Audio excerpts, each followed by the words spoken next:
Par définition, le nombre pi est le périmètre d'un cercle de diamètre d'une unité. Archimède a été un des premiers scientifiques à donner une valeur approchée de pi ayant une bonne précision.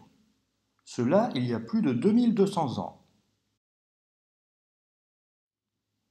Pour obtenir une approximation de pi, c'est-à-dire du périmètre d'un cercle de diamètre une unité, Archimède a inscrit des polygones et circonscrit des polygones ayant le même nombre de côtés à un cercle.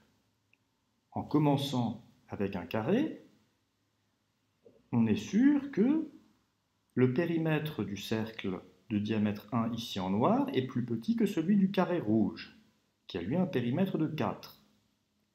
On peut également calculer le périmètre du carré bleu en remarquant que les côtés du carré bleu sont les hypoténuses de triangles rectangles isocèles dont les autres côtés mesurent 1,5. En encadrant le cercle avec des polygones ayant de plus en plus de côtés, on obtient des encadrements de pi de plus en plus précis. Archimède est allé jusqu'à une précision proche de celle-ci, donnant 2 chiffres exacts après la virgule. On appelle S indice n le périmètre du polygone à n côtés qui est inscrit dans le cercle de diamètre unité. On appelle T indice n le périmètre du polygone à n côtés qui est circonscrit au cercle de diamètre unité.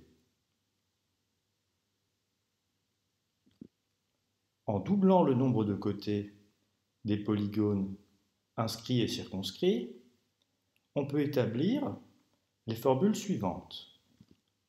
T indice de n est égal au double du produit de Sn et de Tn divisé par la somme de Sn et de Tn. S indice de n est égal à la racine carrée de S indice n multiplié par T indice de n. Connaissant S indice n et T indice n, il est donc possible de calculer T indice de n et S indice de n. Le programme suivant permet d'effectuer les calculs en utilisant les formules de récurrence vues précédemment. On initialise les valeurs de T et de S à celles correspondant à l'encadrement par des carrés, et en appliquant les formules permettant de passer des polygones à n côtés à 2n côtés, on obtient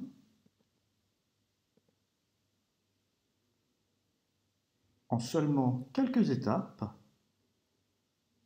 les encadrements correspondant à des polygones à 268 435 456 côtés, et nous obtenons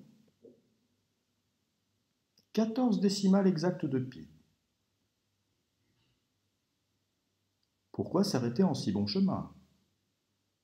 Avec le langage Python, il est possible de manipuler des décimaux ayant un grand nombre de chiffres après la virgule en utilisant la bibliothèque décimale. J'ai paramétré ici à 1100 le nombre de chiffres après la virgule devant être utilisé dans les calculs, et je demande en fin de programme l'affichage de 1000 décimales pour mon approximation de pi. Lançons le programme.